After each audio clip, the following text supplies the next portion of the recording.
창세기 37장. 야곱은 자기 아버지가 몸부쳐 살던 땅, 곧 가나안 땅에서 살았다. 야곱의 역사는 이러하다. 17살 된 소년 요셉이 아버지의 첩들인 빌하와 실바가 낳은 형들과 함께 양을 치는데, 요셉은 형들의 허물을 아버지에게 일러 바치곤 하였다. 이스라엘은 늙음하게 요셉을 얻었으므로 다른 아들들보다 요셉을 더 사랑하여서 그에게 화려한 옷을 지어서 입혔다. 형들은 아버지가 그를 자기들보다 더 사랑하는 것을 보고서 요셉을 미워하며 그에게 말 한마디도 다정스럽게 하는 법이 없었다. 한 번은 요셉이 꿈을 꾸고서 그것을 형들에게 말한 일이 있는데, 그 일이 있은 뒤로부터 형들은 그를 더욱더 미워하였다. 요셉이 형들에게 말하였다. 내가 꿈꾼 이야기를 한번 들어보셔요.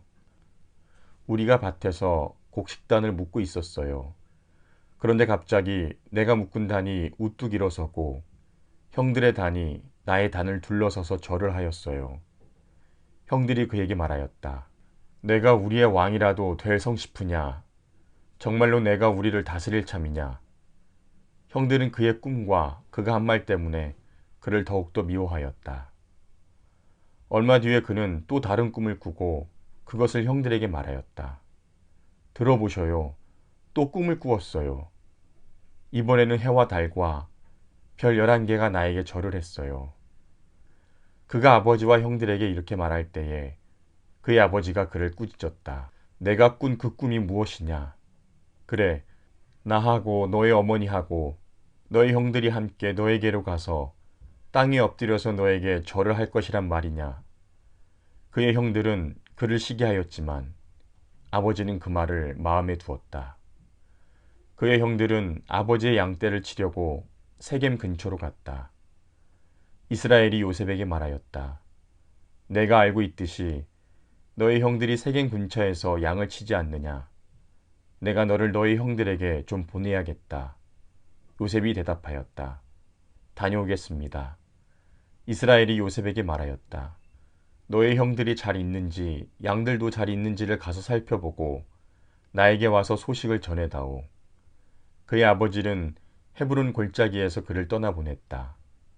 요셉이 세겜에 도착하였다. 어떤 사람이 보니 요셉이 들에서 헤매고 있었다. 그가 요셉에게 물었다. 누구를 찾느냐? 요셉이 대답하였다. 형들을 찾습니다.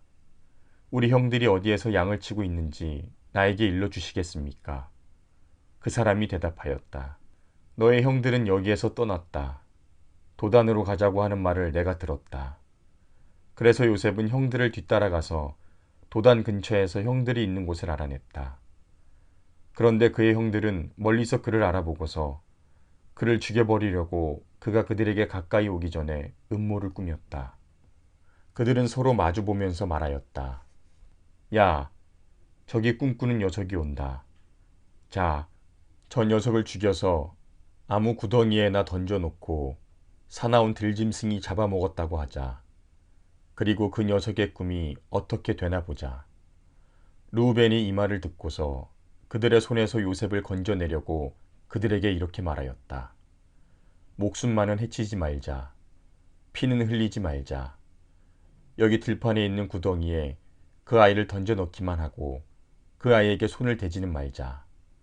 르우벤은 요셉을 그들에게서 건져내서 아버지에게 되돌려 보낼 생각으로 이렇게 말한 것이다.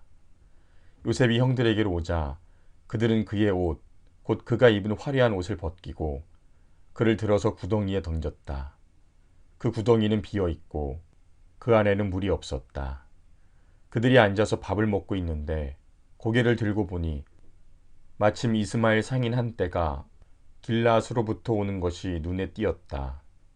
낙타에다 향품과 유향과 몰약을 싣고 이집트로 내려가는 길이었다. 유다가 형제들에게 말하였다. 우리가 동생을 죽이고 그 아이의 피를 덮는다고 해서 우리가 얻는 것이 무엇이냐?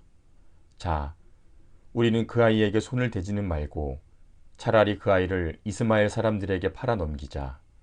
아무래도 그 아이는 우리의 형제요, 우리의 피부치이다. 형제들은 유다의 말을 따르기로 하였다. 그래서 미디안 상인들이 지나갈 때에 형제들이 요셉을 구덩이에서 꺼내어 이스마엘 사람들에게 은 20냥에 팔았다. 그들은 그를 이집트로 데리고 갔다. 르우벤이 구덩이로 돌아와 보니 요셉이 거기에 없었다. 그는 슬픈 나머지 옷을 찢고서 형제들에게 돌아와서 말하였다. 그 아이가 없어졌다. 나는 이제를 어디로 가야 한단 말인가. 그들은 순염소 한 마리를 죽이고 요셉의 옷을 가지고 가서 거기에 피를 묻혔다. 그들은 피 묻은 그 화려한 옷을 아버지에게로 가지고 가서 말하였다. 우리가 이 옷을 주었습니다. 이것이 아버지의 아들의 옷인지 잘 살펴보시기 바랍니다. 그가 그 옷을 알아보고서 부르짖었다. 내 아들의 옷이다. 사나운 들짐승이 그 아이를 잡아먹었구나. 요셉은 찢겨서 죽은 것이 틀림없다. 야곱은 슬픈 나머지 옷을 찢고 베옷을 걸치고 아들을 생각하면서 여러 날을 울었다. 그의 아들 딸들이 모두 나서서 그를 위로하였지만 그는 위로받기를 마다하면서 탄식하였다. 아니다. 내가 울면서 나의 아들이 있는 수올로 내려가겠다. 아버지는 잃은 자식을 생각하면서 울었다. 그리고 미디안 사람들은 이집트에서 요셉을 보디발이라는 사람에게 팔았다. 그는 바로의 신하로서 경호대장으로 있는 사람이었다. 창세기 38장. 그 무렵에 유다는 형제들에게서 떨어져 나가 히라라고 하는 아둘람 사람이 사는 곳으로 가서 그와 함께 살았다. 유다는 거기에서 가나안 사람 수아라고 하는 사람의 딸을 만나서 결혼하고 아내와 동침하였다. 그가 임신하여 아들을 낳으니 유다가 그 아들 이름을 엘이라고 하였다. 그가 또 임신하여 아들을 낳았다. 이번에는 아이의 어머니가 그 아들 이름을 오난이라고 하였다. 그가 또다시 아들을 낳고 이름을 셀라라고 하였다. 그가 셀라를 낳은 곳은 거십이다. 유다가 자기 맏아들 엘을 결혼시켰는데 그 아내의 이름은 다말이다. 유다의 맏아들 엘이 주께서 보시기에 악함으로 주께서 그를 죽게 하셨다. 유다가 오난에게 말하였다. 너는 형수와 결혼해서 시동생으로서의 책임을 다해라. 너는 내 형의 이름을 이을 아들을 낳아야 한다. 그러나 오난은 아들을 낳아도 그가 자기 아들이 안 되는 것을 알고 있었으므로 형수와 동침할 때마다 형의 이름을 이을 아들을 낳지 않으려고 정액을 땅바닥에 쏟아버리곤 하였다. 그가 이렇게 한 것이 주께서 보시기에 악하였다. 그래서 주께서는 오난도 죽게 하셨다. 유다는 자기의 며느리 다말에게 말하였다. 나의 아들 셀라가 다 클 때까지 너는 내 친정아버지 집으로 돌아가서 과부로 살고 있거라. 유다는 셀라를 다말에게 주었다가는 셀라도 저의 형들처럼 죽을지 모른다고 생각하였다. 그 뒤에 오랜 세월이 지나서 수아의 딸 유다의 아내가 죽었다. 곡을 하는 기간이 끝났을 때에 유다는 친구 아둘람 사람 히라와 함께 자기 양들의 털을 깎으러 딥나로 올라갔다. 다말은 너희 시아버지가 양털을 깎으러 딥나로 올라간다 하는 말을 전해 듣고서 과부의 옷을 벗고 너울을 써서 얼굴을 가리고 딥나로 가는 길에 있는 에나임 어귀에 앉았다. 그것은 막내 아들 셀라가 이미 다 컸는데도 유다가 자기와 셀라를 짝지어 주지 않았기 때문이다. 길을 가던 유다가 그를 보았지만 얼굴을 가리고 있었으므로 유다는 그가 창녀인 줄 알았다. 그래서 유다는 그가 자기 며느리인 줄도 모르고 길가에 서 있는 그에게로 가서 말하였다. 너에게 잠시 들렀다가마 자 들어가자. 그때 그가 물었다. 저에게 들어오시는 값으로 저에게 무엇을 주시겠습니까? 유다가 말하였다. 나의 가축대에서 새끼 염소 한 마리를 보내마. 그가 물었다. 그것을 보내실 때까지 어떤 물건이든지 담보물을 주시겠습니까? 유다가 물었다.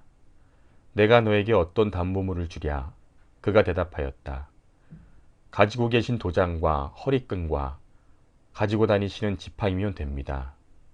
그래서 유다는 그것들을 그에게 맡기고서 그에게 들어갔는데 다말이 유다의 아이를 임신하게 되었다.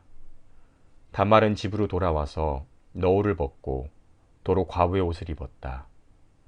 한편 유다는 자기 친구 아둘람 사람 편에 새끼 염소 한 마리를 보내고 그 여인에게서 담보물을 찾아오게 하였으나 그 친구가 그 여인을 찾지 못하였다. 그 친구는 거기에 사는 사람들에게 에나임으로 가는 길가에 서 있던 창녀가 어디에 있느냐고 물었다. 그러나 그들의 말이 거기에는 창녀는 없다고 하였다. 그는 유다에게 돌아가서 말하였다. 그 여인을 찾지 못하였네. 그보다도 거기에 사는 사람들이 그러는데 거기에는 창녀가 없다고 하네. 유다가 말하였다. 가질 테면 가지라지. 잘못하다가는 창피만 당하겠네. 어찌하였든지 나는 새끼 염소리 한 마리를 보냈는데 다만 자네가 그 여인을 찾지 못한 것뿐일세. 석 달쯤 지난 다음에 유다는 자기의 며느리 다말이 창녀짓을 하여 임신까지 했다는 소문을 들었다. 유다가 명하였다. 그를 끌어내어 화형에 처하여라. 그는 끌려 나오면서 시아버지에게 전가를 보냈다. 저는 이 물건 임자의 아이를 배웠습니다. 하고 말하였다. 다말은 또 말을 계속하였다. 잘 살펴보십시오. 이 도장과 이 허리끈과 이 지팡이가 누구의 것입니까? 유다는 그 물건들을 알아보았다. 그 아이가 나보다 옳다. 나의 아들 셀라를 그 아이와 결혼시켰어야 했는데 하고 말하였다. 유다는 그 뒤로 다시는 그를 가까이 하지 않았다.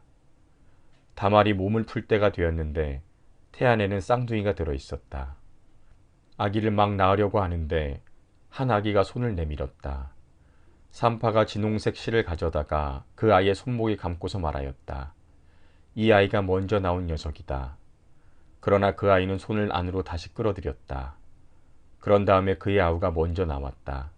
산파가 어찌하여 내가 터뜨리고 나오느냐 하고 말하였다. 그래서 이 아이의 이름을 베레스라고 하고 그의 형 곧 진홍색 실로 손목이 묶인 아이가 뒤에 나오니 아이 이름을 세라라고 하였다. 창세기 39장. 요셉이 이집트로 끌려갔다. 요셉을 이집트로 끌고 내려간 이스마엘 사람들은 바로의 신하인 경호대장 이집트 사람 보디발에게 요셉을 팔았다. 주께서 요셉과 함께 계셔서 앞길이 잘 열리도록 그를 돌보셨다. 요셉은 그 주인 이집트 사람의 집에서 살게 되었다.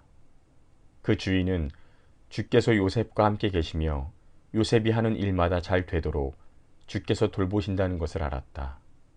주인은 요셉이 눈에 들어서 그를 신복으로 삼고 집안일과 재산을 모두 요셉에게 맡겨 관리하게 하였다. 그가 요셉에게 자기의 집안일과 그 모든 재산을 맡겨서 관리하게 한 그때부터 주께서 요셉을 보시고 그 이집트 사람의 집에 복을 내리셨다. 주께서 내리시는 복이 주인의 집안에 있는 것이든지 밭에 있는 것이든지 그 주인이 가진 모든 것에 미쳤다. 그래서 그 주인은 자기가 가진 모든 것을 요셉에게 맡겨서 관리하게 하고 자기의 먹을 거리를 빼고는 아무것도 간섭하지 않았다. 요셉은 용모가 준수하고 잘생긴 미남이었다. 일이 이렇게 된 지 얼마 지나지 않아서 주인의 아내가 요셉에게 눈짓을 하며 나하고 침실로 가요 하고 깨었다. 그러나 요셉은 거절하면서 주인의 아내에게 말하였다. 주인께서는 모든 것을 나에게 맡겨 관리하게 하시고는 집안일에는 아무 간섭도 하지 않으십니다. 주인께서는 가지신 모든 것을 나에게 맡기셨으므로 이 집안에서는 나의 위에는 아무도 없습니다. 나의 주인께서 나의 마음대로 하지 못하게 한 것은 한 가지뿐입니다. 그것은 마님입니다. 마님은 주인 어른의 부인이시기 때문입니다. 그런데 내가 어찌 이런 나쁜 일을 저질러서 하나님을 거역하는 죄를 지을 수 있겠습니까? 요셉이 이렇게 말하였는데도 주인의 아내는 날마다 끈질기게 요셉에게 요구해 왔다. 요셉은 그 여인과 함께 침실로 가지도 않았을 뿐만 아니라 아예 그 여인과 함께 있지도 않았다. 하루는 요셉이 할 일이 있어서 집 안으로 들어갔는데 그 집 종들이 집 안에 하나도 없었다. 여인이 요셉의 옷을 붙잡고 나하고 침실로 가요 하고 졸랐다. 그러나 요셉은 붙잡힌 자기의 옷을 그의 손에 버려둔 채 뿌리치고 집 바깥으로 뛰어나갔다. 여인은 요셉이 그 옷을 자기의 손에 버려둔 채 집 바깥으로 뛰어나가는 것을 보고 집에서 일하는 종들을 불러다가 말하였다. 이것 좀 보아라. 주인이 우리를 웃음거리로 만들려고 이 히브리 녀석을 데려다 놓았구나. 그가 나를 욕보이려고 달려들기에 내가 고함을 질렀더니 그는 내가 고함 지르는 소리를 듣고 제 옷을 여기에 내버리고 바깥으로 뛰어나갔다. 이렇게 말하고 그 여인은 그 옷을 곁에 놓고 주인이 집으로 돌아오기를 기다렸다. 주인이 돌아오자 그에게 이렇게 일러 바쳤다. 당신이 데려다 놓은 저 히브리 사람이 나를 농락하려고 나에게 달려들었어요. 내가 사람 살리라고 고함을 질렀더니 옷을 내 앞에 버려두고 바깥으로 뛰어나갔어요. 주인은 자기 아내에게서 당신의 종이 나에게 이 같은 행패를 부렸어요 하는 말을 듣고서 화가 치밀어 올랐다. 요셉의 주인은 요셉을 잡아서 감옥에 가두었다. 그곳은 왕의 죄수들을 가두는 곳이었다. 요셉이 감옥에 갇혔으나 주께서 그와 함께 계시면서 돌보아 주시고 그를 한결같이 사랑하셔서 간수장의 눈에 들게 하셨다. 간수장은 감옥 안에 있는 죄수를 모두 요셉에게 맡기고 감옥 안에서 일어나는 온갖 일을 요셉이 혼자 처리하게 하였다. 간수장은 요셉에게 모든 일을 맡기고 아무것도 간섭하지 않았다. 그렇게 된 것은 주께서 요셉과 함께 계시기 때문이며 주께서 요셉을 돌보셔서 그가 하는 일은 무엇이나 다 잘되게 해주셨기 때문이다. 창세기 40장. 이런 일들이 있은 지 얼마 뒤에 이집트 왕에게 술잔을 올리는 시종장과 빵을 구워 올리는 시종장이 그들의 상전인 이집트 왕에게 잘못을 저지른 일이 있었다. 바로가 그 두 시종장, 곧 술잔을 올리는 시종장과 빵을 구워 올리는 시종장에게 노하여서 그들을 경호대장의 집안에 있는 감옥에 가두었는데 그곳은 요셉이 갇힌 감옥이었다. 경호대장이 요셉을 시켜서 그 시종장들의 시중을 들게 하였으므로 요셉이 그들을 받들었다. 그들이 갇힌 지 얼마 뒤에 감옥에 갇힌 두 사람, 곧 이집트 왕에게 술잔을 올리는 시종장과 빵을 구워 올리는 시종장이 같은 날 밤에 꿈을 꾸었는데 꿈의 내용이 저마다 달랐다. 다음날 아침에 요셉이 그들에게 갔는데 요셉은 그들에게 근심스러운 빛이 있음을 보았다. 그래서 요셉은 자기 주인의 집에 자기와 함께 갇혀 있는 바로의 두 시종장에게 물었다. 오늘은 안색이 좋아 보이지 않습니다. 왜 그러십니까? 그들이 그에게 대답하였다. 우리가 꿈을 꾸었는데 해몽할 사람이 없어서 그러네. 요셉이 그들에게 말하였다. 해몽은 하나님이 하시는 것이 아닙니까? 나에게 말씀하여 보시기 바랍니다. 술잔을 올리는 시종장이 자기가 꿈꾼 이야기를 요셉에게 하였다. 내가 꿈에 보니 나의 앞에 포도나무가 있고 그 나무에는 가지가 셋이 있는데 거기에서 싹이 나더니 곧 꽃이 피고 포도송이가 익었다. 바로의 잔이 나의 손에 들려 있기에 내가 포도를 따다가 바로의 잔에 그 즙을 짜서 그 잔을 바로의 손에 올렸지. 요셉이 그에게 말하였다. 해몽은 이러합니다. 가지 셋은 사흘을 말합니다. 앞으로 사흘이 되면 바로께서 시종장을 불러내서 직책을 되돌려 주실 것입니다. 시종장께서는 전날 술잔을 받아들여 올린 것처럼 바로의 손에 술잔을 올리게 될 것입니다. 시종장께서 잘 되시는 날에 저를 기억하여 주시고 저를 따로 생각해 주시기 바랍니다. 그리고 바로에게 나의 사정을 말씀드려서 나도 이 감옥에서 풀려나게 해주시기 바랍니다. 나는 히브리 사람이 사는 땅에서 강제로 끌려온 사람입니다. 그리고 여기에서도 내가 이런 구덩이 감옥에 들어올 만한 일은 하지 않았습니다. 빵을 구워 올리는 시종장도 그 해몽을 듣고 보니 좋아서 요셉에게 말하였다. 나도 한 꿈을 꾸었는데 나는 빵이 담긴 바구니 3개를 머리에 이고 있었어. 제일 위에 있는 바구니에는 바로에게 드릴 온갖 구운 빵이 있었는데 새들이 내가 이고 있는 바구니 안에서 그것들을 먹었어. 요셉이 말하였다. 해몽은 이러합니다. 바구니 셋은 사흘을 말합니다. 앞으로 사흘이 되면 바로께서 시종장을 불러내서 목을 베고 나무에 매다실 터인데 새들이 시종장의 주검을 쪼아 먹을 것입니다. 그러한 지 사흘째 되는 날, 그날은 바로의 생일인데 왕은 신하들을 다 불러 모으고 잔치를 베풀었다. 술잔을 올리는 시종장과 빵을 구워 올리는 시종장이 신하들이 모인 자리에 불려 나갔다. 바로에게 술을 따라 올리는 시종장은 직책이 회복되어서 잔에 술을 따라서 바로의 손에 올리게 되고, 빵을 구워 바치는 시종장은 매달려서 처형되니 요셉이 그들에게 해몽하여 준 대로 되었다.